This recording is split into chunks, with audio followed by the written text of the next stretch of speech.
بسم الله الرحمن الرحيم. الحمد لله والصلاة والسلام على رسول الله. أعوذ بالله من الشيطان الرجيم. وما أبرئ نفسي إن النفس لأمارة بالسوء. میں کب اپنے نفس کو پاک صاف کہتا ہوں؟ یہ نفس تو ہے ہی پل پل پہ برائی پر اکسانے والا، سوائے یہ کہ جس پر میرا رب مہربان ہو جائے، اور میرا رب تو ہے ہی بخشنے والا مہربان۔ یہ یوسف علیہ السلام جب ایک طریقے سے آپ کہتے ہیں نا میدان مار لیتے ہیں، اور پوری دنیا ان کی بزرگی پاک دامانی کا جو ہے وہ اعتراف کر رہی ہے، اور جو دشمن ہیں یا جو بدخواہ ہیں مکمل ہار مان لیتے ہیں، اور ایک اونچائی نصیب ہوتی ہے، ایک بلندی نصیب ہوتی ہے بہت لمبی ایک آزمائش کے بعد۔ تو اس وقت جو ایک خدا پرست شخص کی زبان پر آتا ہے وہ یہ ہے کہ میرا نفس یہ کیا چیز ہے، اور یہ تو ہے ہی برائی پر اکسانے والا۔ بس اصل چیز کیا ہے؟ اللہ کی مہربانی، اللہ اگر کسی پر مہربان ہو جائے۔ فاتحانہ شان کا ملنا خدا پرستوں کو، اور اس کے بعد ان کی عاجزی اور انکساری، اور اس کے اندر خدا کی رحمت اور اس کی مہربانی اور اس کی عطا کے مضمون کو پڑھنا، اور سب خیر خدا کی طرف لوٹانا، اور اپنے آپ کو کچھ نہ سمجھنا۔ تو بہرحال یہ ایک بہت زبردست سبق ہے یوسف علیہ السلام کی سیرت کا۔ آج ظاہر ہے سورۃ یوسف چل رہی ہے، ہمارا یہ جو 13واں سپارہ ہے، اور اس کے بعد پھر سورۃ الرعد اور سورۃ ابراہیم اس بارے میں۔ اچھا، سورۃ یوسف جو ہے وہ اگر آپ کو یاد ہو، جو کل ہم نے مجلس کی تھی، سورۃ یونس اور سورۃ ہود سے جو ایک مضمون چلایا گیا ہے، سورۃ ہود کا ایک طریقے سے تتمہ سورۃ یوسف ہے، یا سورۃ ہود کے موضوعات کا ایک تسلسل سورۃ یوسف ہے۔ سورۃ ہود میں چھوٹے چھوٹے جو ہیں وہ دکھائے گئے ہیں، بہت بڑے بڑے واقعات کو جیسے کہتے ہیں کہ فلیش دکھایا گیا ہے۔ قوم نوح دھڑام، قوم ہود، قوم صالح جو ہے ثمود، یہ پھر قوم لوط، پھر مدین وغیرہ، تو تیزی کے ساتھ جو ہے وہ گزرتے جا رہے ہیں۔ بات اصل میں کیا ہے، جو ایک بنیادی موضوع ہے، ذرا اس کو میں دہرا دوں، وہ سورۃ یوسف کے اندر بھی آتا ہے، وہ ہے کہ ایک تو یہ ہے کہ انسانوں کو اس حال میں نہیں رہنے، انسانوں کی چھانٹی کرواتی ہے آسمان سے آئی ہوئی ایک ہدایت، اس کے اندر جو ہے وہ خدا کی عبادت کرنے والے اور خدا کے منکر مسلسل چھانٹے جا رہے ہیں، تقسیم ہو رہے ہیں۔ یہ ایک ایسی لکیر ہے نفس انسانی کے اندر، اتنا اس کو گہرا کیا جاتا ہے کہ بار بار جہان کو ہدایت یافتگان اور خدا کے منکروں میں بانٹ کر دیکھو۔ یہ ایک ایسی تقسیم ہے جس کو بار بار ختم کیا جا رہا ہے، اس وقت سلایا جا رہا ہے، اور تقسیمات جو ہیں اگر کوئی ہوں تو وہ ہمیں جو ہے نا وہ دی جا رہی ہیں۔ اتنا گہرا ہوتا ہے کہ انسان سوتے ہوئے بھی شاید دنیا کو ہدایت اور ضلالت کی بنیاد پر تقسیم کرتا ہے۔ ایک دنیا نے خدا کی طرف سے آئی ہوئی ہدایت کی حامی بھر لی، اور دوسری اس بات کے لیے تیار نہیں ہے۔ ان دونوں کی جنگ ہے، ان کے اندر مسلسل کشمکش ہے، یہ دونوں ایک دوسرے کو مٹانے کے لیے تلے ہوئے ہیں۔ تو وہ ہے کہ انسانیت کو ایک جماعت نہیں رہنے دینا، بلکہ آسمانی ہدایت کی بنیاد پر ان میں لکیر پڑنی ہے۔ آپ کو یاد ہوگا سورۃ یونس اور ہود کا جو ایک مضمون تھا، پھر اس کی بنیاد پر سورۃ ہود نے جو ایک موضوع چلایا تھا وہ یہ ہے کہ نبوت کی صورت میں انسانوں کو، تہذیبوں کو ایک پورا موقع دیا جاتا ہے، اور اس کے اندر جو ہے وہ تقریباً سب بڑی بڑی تہذیبیں جو ہیں وہ فیل ہی ہوئیں اور ناکام ہی ہوئیں، اور برے انجام ہی کو پہنچی۔ اگر ان میں ایک استثناء تھی، صرف ایک، تو وہ الا قوم یونس لما آمنوا کشفنا عنہم عذاب الخزي فی الحیاۃ الدنیا، سوائے یونس علیہ السلام کی قوم نے موقع سنبھالا، واحد جہان کی قوم، انہوں نے موقع پوری طرح سنبھال لیا، اور خدا کی وہ پکڑ اور وہ قہر اور تہذیب کو ملیا میٹ کر دینا اور نئے سرے سے ایک جہان بسایا جانا، وہ واقعہ صرف یونس علیہ السلام کے معاملے میں ہونے سے رہ گیا۔ اچھا، تو سورۃ ہود جو ہے وہ یہ کہتی ہے کہ استغفروا ربکم ثم توبوا الیہ، دیکھو یہ ایک موقع دیا جا رہا ہے خدا کی طرف لوٹ آنے کا، استغفار کرنے کا۔ اچھا، خدا کی اس دنیا میں خدا کی شرطوں پر بس کر دکھانے کا۔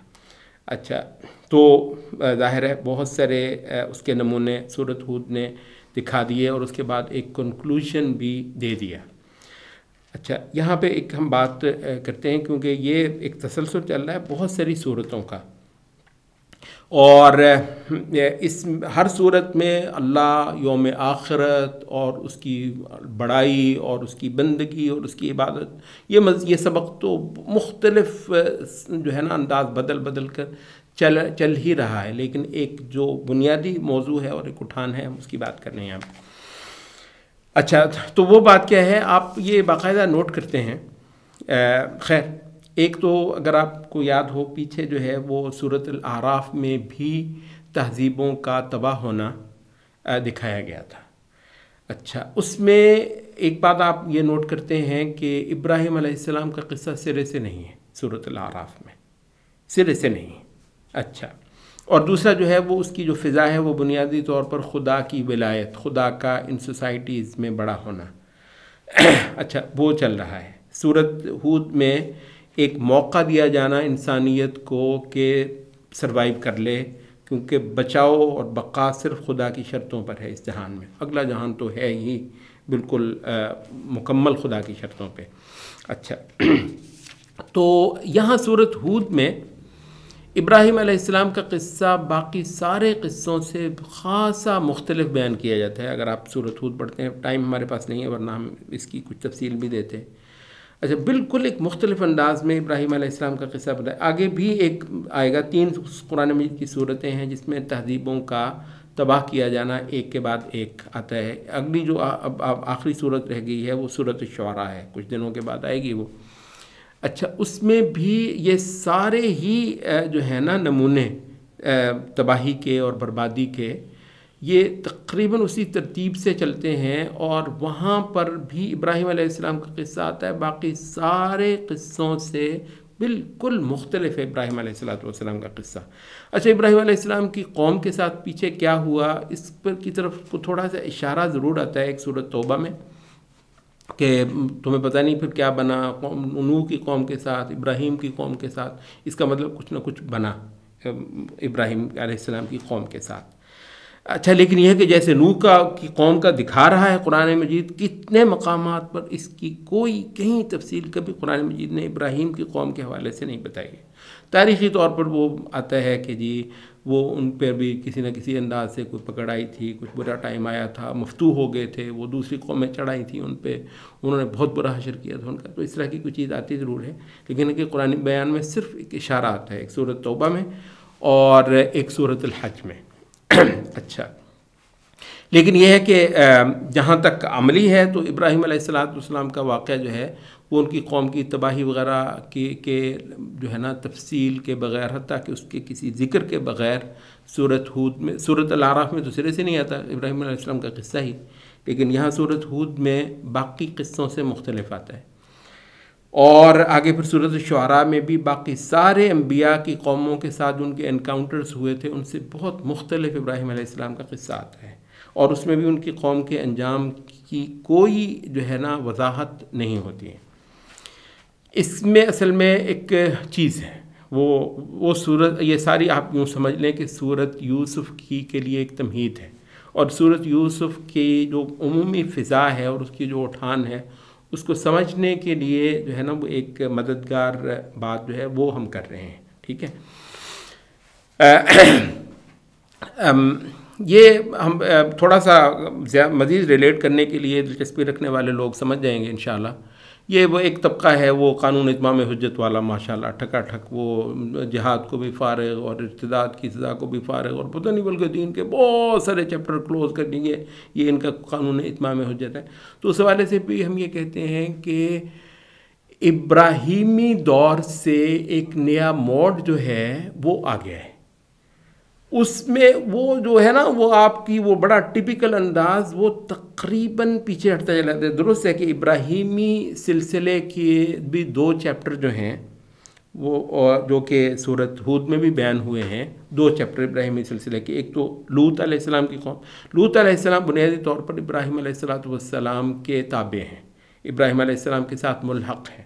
حتیٰ کہ وہ آتا ہے سورۃ عنکبوت میں کہ ابراہیم علیہ السلام نے ہجرت کی، فآمن لہ لوط وقال انی مہاجر الی ربی.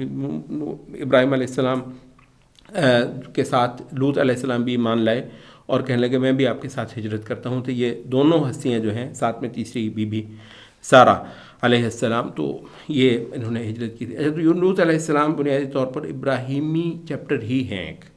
اچھا، اس کے بعد تقریباً سبھی مفسرین نے یہ ذکر کیا ہے کہ جو مدین کا ذکر آتا ہے، اور ہمیشہ ہی آپ دیکھیں گے کہ قوم لوط کے بعد ذکر آتا ہے مدین کا. اب لوط علیہ السلام تو خود ابراہیم علیہ السلام کے زمانے میں ہی ہیں، تو مدین کا ذکر ہمیشہ لوط علیہ السلام کے بعد آتا ہے. تو اس کا مطلب ہے کہ ان کے بھی بعد ہیں. تو اہل تفسیر نے یہ کہا کہ مدین جو ہیں یہ خود حضرت ابراہیم کی نسل سے ہی ہیں. ٹھیک ہے، تو ابراہیم علیہ السلام ہی کا سلسلہ ایک مدین ہے. تو ان کی تباہی بالکل اس ٹپیکل انداز میں ہوئی ہے وہ جس میں ان کا قانون اتمام حجت پورا ہو جاتا ہے. ٹھیک ہے. اچھا، تو البتہ خود ابراہیم علیہ السلام کی اپنی قوم، اس کے بارے میں ہم کہہ چکے ہیں کہ اس کا کوئی ایسی ہمیں قرآن مجید میں نہیں بات بتائی جاتی. البتہ یہ ہے کہ ابراہیم علیہ السلام کا جو ہے نا پورے جہان میں خدا کی صدا لگانا، اس کا جو ہے وہ ذکر آتا ہے. شام میں تو جانا آتا ہی ہے، اور اس کے بعد پھر جزیرہ عرب میں جا کر ابراہیم علیہ السلام کا جو ہے نا وہ توحید پھیلانا اور ایک باقاعدہ اڈا لگا دینا، اسماعیل علیہ السلام کو اس کے اوپر مقرر فرما دینا. تو اس کا بھی مطلب قرآن مجید میں جو ہے نا اشارہ واضح طور پر ملتا ہی ہے. اچھا، پھر احادیث میں ابراہیم علیہ السلام کا مصر جانا، تہذیب کا عراق کے بعد، میسوپوٹیمیا کے بعد سب سے بڑا گڑھ جو ہے تہذیب کا وہ مصر بتایا جاتا ہے. عراق کے بعد پہلا بڑا گڑھ. تو یہ جو ہے عراق کا سپوت جو ہے، عراق کی تہذیب کو چیلنج کرنے کے بعد اور اس کی آنکھوں میں آنکھیں ڈال کر توحید کا بیان کر دینے کے بعد اور ان کے بتوں کو ریزہ ریزہ کر دینے کے بعد ہجرت کر کے جا کے اپنا جو ہے وہ اڈا تو شام کو بناتا ہے. لیکن یہ ہے کہ یہ مصر بھی ہو کر آتا ہے. تہذیب کا جو دوسرا بڑا گڑھ ہے بلحاظ ترتیب، تو وہاں پر بھی ہو کر آتا ہے یہ. تو یہ اس کا واقعہ قرآن مجید میں تو اس کا کوئی ایسا ذکر نہیں ہے، لیکن حدیث میں یہ واضح ہے کہ ابراہیم علیہ السلام سارہ کو لے کر تو مصر تشریف لے کر گئے. اور ظاہر ہے کہ نبی جو ہے کیوں جائے گا مصر؟ کوئی استغفر اللہ ہے، کوئی دبئی کا ویزا جس طرح ہم لیتے ہیں، تو وہ تو انبیاء کی بات نہیں. تو انبیاء تو اگر کسی ایک ملک کو چھوڑ کے کسی اور ملک جائیں گے تو اس میں واحد سبب جو ہے الذین یبلغون رسالات اللہ، خدا کی رسالتیں پہنچا کر آنا ہے. اچھا، تو ابراہیم علیہ السلام کی ایک تقریباً آپ بھی سمجھ لیں اس وقت کا جہان جو ہے تو وہ یہی ہے، ایک عالمی دعوت سی بن گئی ہے کہ عراق بھی، شام بھی، تہذیب کے بڑے گڑھ ہیں ہی یہ، تو شام بھی اور پھر مصر بھی. ویسے آپ کو پتہ ہے شامی حضرات یہ کہتے ہیں کہ شاید ان کا جو ہے نا وہ عراق سے بھی پہلے پرانا ہے، یا کم از کم عراق جتنا پرانا ہے.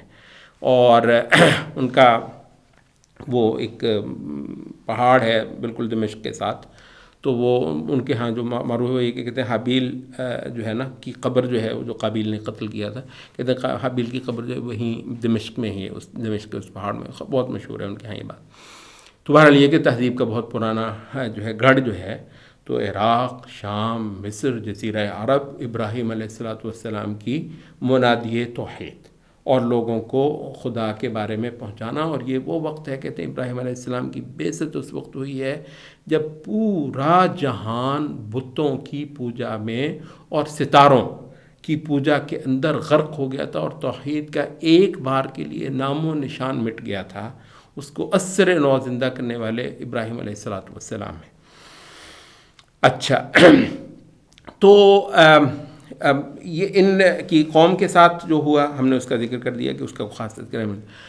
اب ہم جو ہے نا وہ آیتیں وہ یہ ہے کہ ابراہیم علیہ السلام کا جو یہ ایک سلسلہ ہے گویا ایسے ہے کہ یہ ایک تو جہاں تک اسپیس وائز ہے تو وہ بہت زیادہ پھیل گیا، ملکوں کے ملک اس کی دائرے میں آ گئے ہیں۔ اچھا، پھر یہ ہے کہ یہ ایک ایسی رسالت ہے یا ایک ایسی تحریک ہے رسالتوں کی تاریخ میں کہ یہ جو ہے نا نسل در نسل ہو گیا ہے، تو ٹائم وائز اسپیس وائز بھی پھیل گیا ہے اور ٹائم وائز بھی یہ بہت زیادہ پھیل گیا ہے۔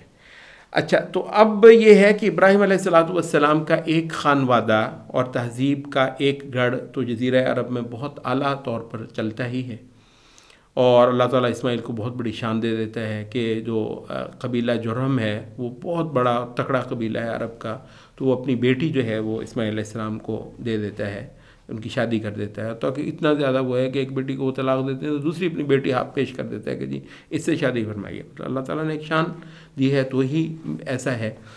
تو اور تواریخ میں بھی آتا ہے کہ صدیوں تک عرب جو ہیں وہ دین اسماعیل پر رہتے ہوئے ایک اللہ کی عبادت کرتے رہے، صدیاں جزیرہ عرب میں ابراہیم کا دین، خانہ کعبہ کی مرکزیت کے ساتھ، یہاں تک کہ بعد میں جو ہے نا وہ آل اسماعیل کو نکالا قبیلہ خزاعہ کے قبیلے نے اسماعیل علیہ السلام کی نسل کو مکے سے فارغ کر دیا، پتہ نہیں کیا واقعات ہوئے ہوں گے، اور خزاعہ کا قبیلہ جو ہے وہ اس کا متولی بن گیا خانہ کعبہ کا، اور ان کا پھر ایک سردار آیا، مطلب پتہ نہیں کتنے سرداروں کے بعد آیا ہوگا، عامر بن لحی الخزاعی، جو پہلا شخص ہے جس نے شام سے بت لا کر خانہ کعبہ میں دھرے، اور بہت ساری جو تھیں وہ شرکیہ رسومات ان کا بھی اس نے اجرا کیا، اور جزیرہ عرب جو ہے وہ اس کی تاثیر سے شرک کی لپیٹ میں آ گیا۔ یہ بہت بعد کا واقعہ ہے۔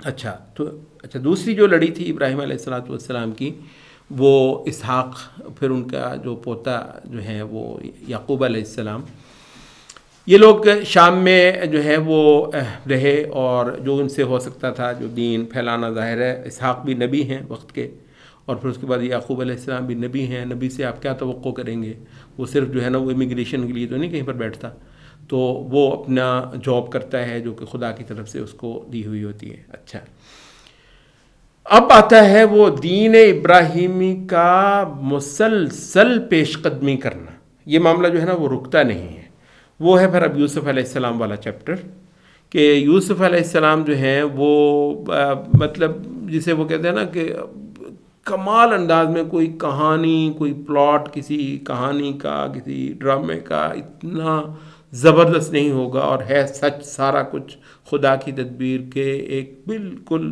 کنویں میں گرایا ہوا بچہ جو ہے وہ رفتہ رفتہ رفتہ رفتہ وہ غلاموں کی منڈی میں بکتا بکاتا، خدا کی جو ہے نا نصرت پر پوری طریقے سے یقین رکھتا ہوا، ہدایت پر جمع ہوا، اپنے مقصد پر تلا ہوا، تو جو ہے نا وہ جیلوں سے گزرتا ہوا، محلات سے بھی، پھر جیلوں سے بھی گزرتا ہوا، اور اپنی جو ہے نا استقامت کے بل پر اللہ کی توفیق سے آخر جو ہے وہ مصر کے تخت پر جا پہنچتا ہے۔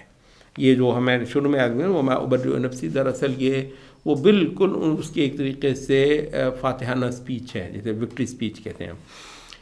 تو اب یہ ہے کہ دین ابراہیم وہ عراق سے چلا ہوا، وہ مصر کے تخت پر جو ہے وہ جا پہنچتا ہے۔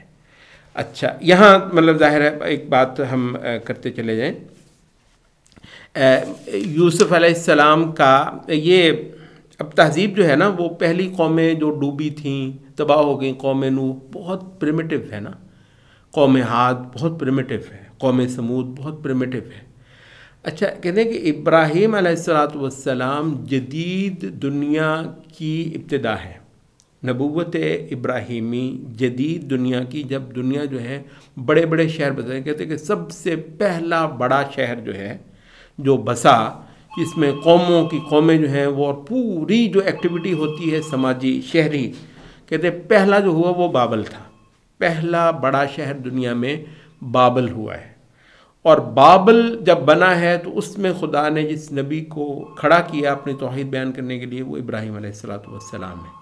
ایسے اس کے بعد جو ہے نا یہ شہروں کا بسنا، تہذیبوں کا ایک بہت بڑی سطح پر رونما ہو جانا، یہ واقعہ جو ہے نا، اچھا اس کا آپ یہ دیکھتے ہیں کہ ایک تو سبحان اللہ کہتے ہیں کہ ہمارے آج کل بھی لوگ کہتے ہیں کہ تہذیب جو ہے عورت کے دم سے ہے، یہ بات بالکل صحیح ہے، جہاں تہذیب ہوگی وہاں عورت کا قصہ آئے گا۔ اچھا، کیونکہ تہذیب بہت آگے جا چکی ہے، بہت زیادہ ترقی کر چکی ہے، اور اب اس تہذیبی عمل میں آسمانی ہدایت جو ہے اس انداز میں یوسف علیہ السلام کے ذریعے سے اپنا ظہور کرتی ہے۔ مطلب وہ ابراہیم علیہ السلام کا ہم ذکر کر چکے ہیں، ظاہر ہے وہ تھوڑی سی اور سطح ہے، بالکل تہذیب کے اندر گھس کر ایک آسمانی نقشہ پیش کرنا، آسمانی صورت پیش کرنا۔ کہتے ہیں یہ جو ہے بہت ساروں نے اس پہ لکھا ہے کہ تہذیبی عمل کے اندر جو ہے قصہ یوسف علیہ السلام سے کیا کچھ سیکھنے کو ملتا ہے۔ بہت اہم صورت ہے قرآن مجید کی، کہا جاتا ہے کہ عمر رضی اللہ عنہ صورت یوسف کو پڑھتے ہوئے بہت روتے تھے۔ اچھا، یہ مصیبت یہ ہے کہ ہمارے لوگوں نے اس کو جو ہے نا وہ عشق معشوقی کے لیے استغفر اللہ، ان کو جو ہے نا ایک صورت یوسف مل گئی ہے قرآن مجید سے، ظالموں کو۔ اچھا، لیکن یہ ہے کہ صورت اس میں جو ہے نا ایک اب لمبا بیان، کیونکہ تہذیب ہے، ٹھیک ہے، تو عورتوں کے بغیر اس کا بیان تو کہتے ہیں، اور پھر تہذیب مصر اور زنان مصر بھی آپ کو پتہ ہے، یہ ہمارے شاعروں نے بھی بہت زیادہ جو ہے نا وہ مصر کی عورت پہ بہت کچھ جو ہے نا وہ تک بندی کی ہوئی۔ تو بہرحال یہ ہے کہ اس سے واسطہ جو ہے نا وہ یوسف علیہ السلام کو پڑھا ہے۔ حتیٰ کہتے ہیں آپ ذرا یہ دیکھتے ہیں، یہ قرآن مجید نے اشارے کیے ہوئے ہیں کہ تہذیب نے ترقی کتنی کر لی ہوئی۔ یہ کٹلری جو ہے، کٹلری اتنی اس پہ پہنچی ہوئی ہے کہ مطلب دعوت میں ہر عورت کو الگ سے چھری جو ہے دی جاتی ہے۔ اب یہ کہاں ہے؟ وہ آپ ذرا پیچھے ایسے آ رہے نا تہذیب، وہ تو یہ ہے کہ اس کو تو جو ہے نا وہ میرا خیال ہے کہ کوئی جانور جو ہے وہ شکار کر کے اس کو ڈھنگ سے ذبح کرنے کے لیے کوئی چیز نہیں ہوتی تھی انسانوں کے پاس، وہ پتہ نہیں پتھر کو جو ہے نا تیز کر کر کے کسی طریقے سے جانور کا گلا کاٹتے ہوں گے صرف ذبح کرنے کے لیے، تو بہت ہی وہ تھا۔ تو یہاں تہذیب کے تہذیب اس سطح پہ پہنچ گئی ہے جہاں تہذیب کے چونچلے ہوتے ہیں۔ اب یہ چونچلے ہیں نا کہ کٹلری ہے، اور جناب ایسا زبردست متکا جہاں جو ہے نا وہ تکیے لگا کر بیٹھا جاتا ہے، آپ نے دیکھا ہوگا پرانے مشاعروں میں تکیے وکیے لگا کے تو بہت ایک رنگ باندھا جاتا ہے، تو ایک ایسا تکیہ جو ہے نا وہ لگایا ہے، اور خواتین مصر کی جو ہیں وہ بڑے بڑے گھرانوں کی ساری آ کر بیٹھی ہیں، اور ان کو جو ہے نا وہ پیش کیے جا رہے ہیں پھل، تو پھل میں جو ہے نا ہر ایک کو چھری ساتھ پیش کی جا رہی ہے، یہاں تک کہ پھر وہ جو واقعہ کہ یوسف علیہ السلام کے حسن کی تاب نہ لاتے ہوئے وہ بجائے پھلوں کے وہ اپنی انگلیاں جو ہیں وہ کاٹ بیٹھیں۔ اور اچھا، اللہ تعالیٰ نے انبیاء کو جو ہے وہ جسمانی جو سیرت کا حسن ہے وہ تو دیا ہی ہوتا ہے، اللہ تعالیٰ نے انبیاء کو صورت کا حسن بھی بدرجہ اتم دیا ہوتا ہے، اور کیونکہ یہ ایک واقعہ ہی اس انداز کا تھا تو اس میں یوسف علیہ السلام کو باقی بہت سارے انبیاء سے بھی بڑھ کر حسن ملا ہو تو ظاہر ہے یہ ایک سمجھ آنے والی بات ہے۔ اچھا، یہ اس صورت میں کہتے ہیں کہ یوسف علیہ السلام کے منہ سے 2 بار ایک لفظ ادا کروایا گیا ہے، وہ ہے معاذ اللہ، اللہ کی پناہ۔ مطلب ایک تو یہی کہ جب بھی آپ نیکی کرتے ہیں یا یہ ہے کہ برائی سے بچنے کی کوشش کرتے ہیں تو دراصل آپ اللہ کا سہارا لیتے ہیں۔ جس کسی کا خیال ہے نا کہ وہ اپنے زور بازو سے برائی سے بچ جاتا ہے، نیکی کر لیتا ہے، اس سے بڑا جاہل کوئی نہیں ہے، اور اس سے زیادہ نیکی ضائع کرنے والا بھی اپنی کوئی نہیں۔ تو یوسف علیہ السلام 2 مقام، لیکن کہتے ہیں ذرا غور کرو، اس صورت میں 2 بار یوسف علیہ السلام اللہ کی پناہ میں آتے ہیں کہ بھی اس سے تو مطلب، اور اللہ کی پناہ سے بڑی کوئی پناہ ہے ہی نہیں آپ کو، بلکہ یہ پتہ ہے اللہ کی پناہ میں آنا توحید کے مضامین میں سے ایک بہت بڑا مضمون ہے۔ معاذ اللہ جو ہے یا اعوذ باللہ بھی آپ کو پتہ کیا ہے، اعوذ باللہ معاذ اللہ ایک ہی ہے۔ تو اللہ کی پناہ میں آنا دراصل توحید ہے کہ آپ کو اپنی قوت پہ کوئی بھروسہ نہیں ہے، اور بھروسہ ہے تو صرف اللہ کی قوت پہ۔ اچھا، تو یہ کہتے ہیں کہ ان 2 مقامات کو ذرا دیکھو کہ کون سے 2 مقامات ہیں جہاں یوسف علیہ السلام نے معاذ اللہ کہا۔ پہلا، جہاں حسن جو ہے وہ مجسم ہو کر اور پوری طرح سج دھج کر جو ہے، ایک تو قدرتی حسن ہوگا اور اس کے بعد اوپر پھر زینت ہے، پھر محلات کا وہ ایک ہوتا ہوگا کوئی بہت ہی شبستان ہم بولتے ہیں، وہ جناب وہ سج دھج کے وہ آیا ہے، اور مصر کا حسن جو ہے وہ بالکل ڈھیر ہو گیا ہے اس اللہ کے ولی کے آگے، اور یہ جوان ہے، ٹھیک ہے، تو یہ کہتے ہیں معاذ اللہ، اللہ کی پناہ۔ تو کہتے ہیں کہ ایک ہے یہ جس کو آپ شہوت کہتے ہیں، شہوت کے مقابلے پر، اور یہ جو انسان کی سفلی خواہشات ہوتی ہیں اور اللہ نے رکھی ہوئی ہیں انسان کے اندر. اچھا تو اس میں جو ہے وہ کلائمیکس تھا اس ٹیسٹ کا، تو اس نے معاذ اللہ کہہ کر اس کو پاس کر لیا. اچھا دوسرا مقام کیا ہے؟ معاذ اللہ یوسف علیہ السلام نے کہا ہے. اچھا وہ کہتے ہیں کہ یہ جب وہ بھائی کو اس نے قید کر لیا نا، وہ پورا وہ ایک تھا، اللہ نے ایک تدبیر کروا دی. وہ کہنے لگے جی اب یہ مطلب چوری میں پکڑا گیا ہے، تو اب یہ جس کا مال ہے اس کے پاس یہ اب رہے گا، اس کا غلام ہو جائے گا. اچھا تو وہ کہنے لگے کہ قالوا یا ایھا العزیز ان لنا ابا شیخا کبیرا فخذ احدنا مکانہ. مطلب ہمارا ایک باپ ہے، بہت بوڑھا ہے بیچارہ، اس کو بڑے زخم لگے ہوئے، چوٹیں لگی ہوئی ہیں، وہ اس کے بغیر نہیں رہتا ہے ہمارا یہ جو بھائی ہے، تو ایک مہربانی کرو، اس کی جگہ ہم میں سے کسی ایک کو رکھ لو، مطلب رکھنا ہی ہے نا، تو ہم اپنے آپ کو پیش کرتے ہیں. تو قال معاذ اللہ ان ناخذ الا من وجدنا متاعنا عنده، اللہ کی پناہ اس سے کہ ہم قانون کو توڑیں. کہتے ہیں کہ اختیار کے غلط دوسرا یوسف کی معاذ اللہ دوسری کہاں ہے؟ اختیارات کے غلط استعمال کے موقع پر، اور قانون کو توڑنے پر، اور میرٹ کا ستیہ ناش کرنے پر.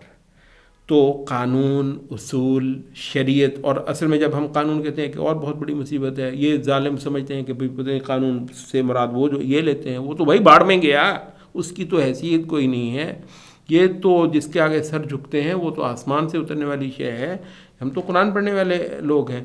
تو وہ یہ ہے کہ اصل یہ ہے کہ وہ اللہ کا حکم، تو اس کے آگے جو ہے نا وہ کوئی رد و بدل کرنا، قانون کے اندر کوئی گڑبڑ کرنا، تو کہتے ہیں یہ دوسرا مقام ہے جہاں یوسف علیہ السلام نے وہ کیا. اچھا پھر کہتے ہیں کہ ایک اور چیز آپ یہ دیکھیں کہ یوسف علیہ السلام نے جو اپنی بہت زبردست قابلیت ثابت کی، وہ بھلا کیسے کی؟ وہ انہوں نے وسائل زمین کا بہت اعلیٰ استعمال کر کے تو پھر کی، وسائل زمین کا بہت اعلیٰ استعمال تجویز کیا.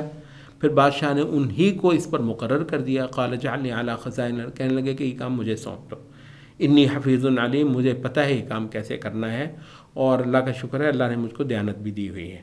اچھا تو دیانت اور قابلیت، کہتے ہیں کہ یہ مار کے آپ کے دو بڑے اختیار کون سے ہیں؟ انی حفیظ علیم، ایک قابلیت اور ایک دیانت.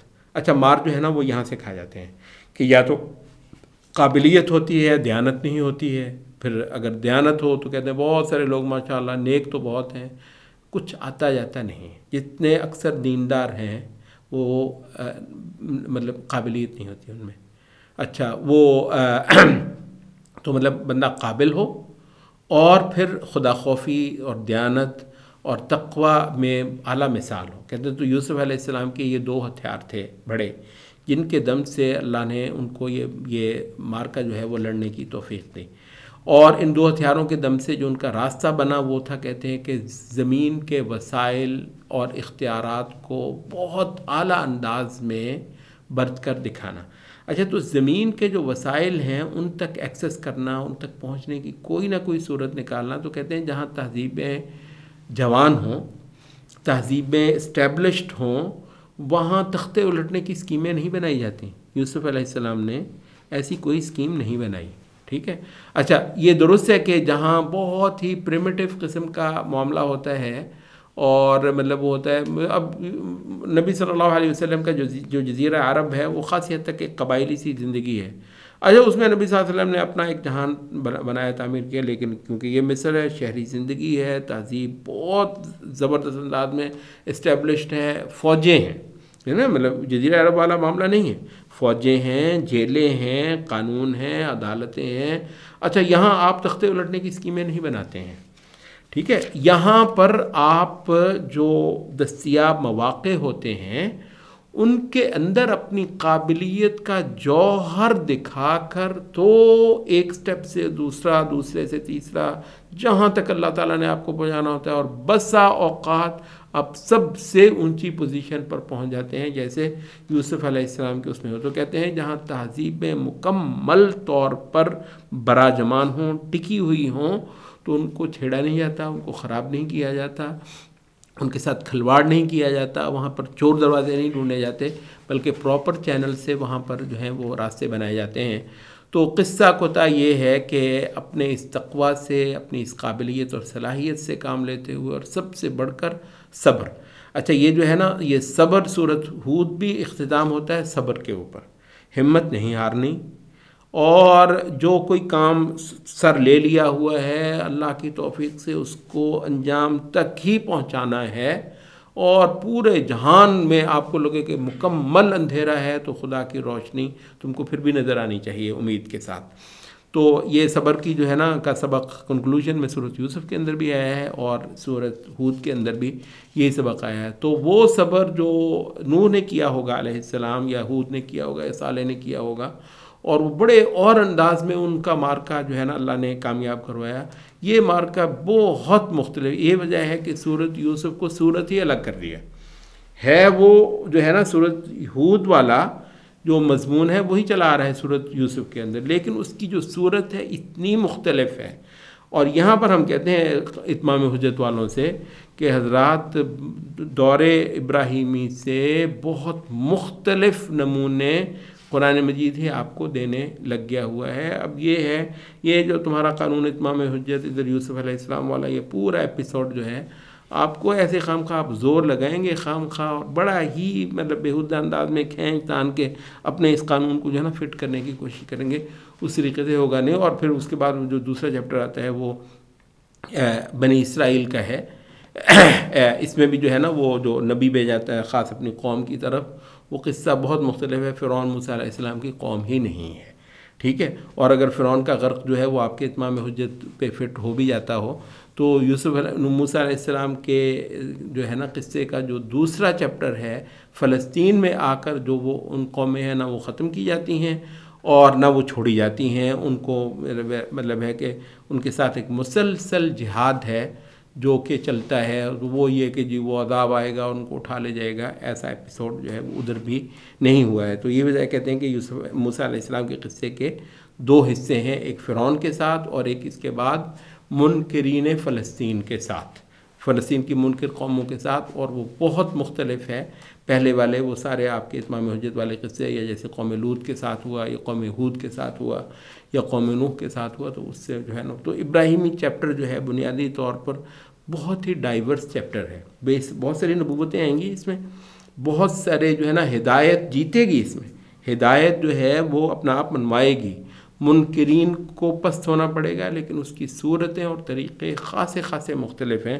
اور یہاں ہم کہتے ہیں کہ براہ کرم اپنے اس سے جو ہے نا وہ چھوٹے سے اوزار سے اتنی بڑی جو ہے نا وہ چیزوں کو مت کھولنے کی کوشش کرو. بہت چھوٹا اوزار ہے، اس کو رکھ لو. اور یہ ہے کہ یہ جو ہدایت اور ضلالت کا جو مارکہ ہے بہت بڑا، بہت متنوع اور بہت زیادہ پھیلا ہوا ہے. تو اس کا جو ہے نا پھر کلائمیکس ہے جو محمد صلی اللہ علیہ وسلم پر آ کر وہی ابراہیمی جو سلسلہ ہے وہ اپنی تکمیل کو پہنچتا ہے. آج کے لیے ہم سورۃ یوسف ہی کا بیان کر سکے ہیں. تو بنیادی طور پر سورۃ رعد جو ہے اور سورۃ ابراہیم جو ہے وہ اسی عمل میں رسول اللہ صلی اللہ علیہ وسلم کی دعوت کو جو ہے نا وہ جزیرہ عرب میں پیش. تو اس جو ہود کا تسلسل تھا، رعد اور ابراہیم دراصل جزیرہ عرب میں محمد صلی اللہ علیہ وسلم والی جو ہدایت ہے تو اس کا بیان ہے. لیکن آج ہمارے پاس اس سے زیادہ وقت کے لحاظ سے گنجائش نہیں رہی. سبحانک اللہم و بحمدک.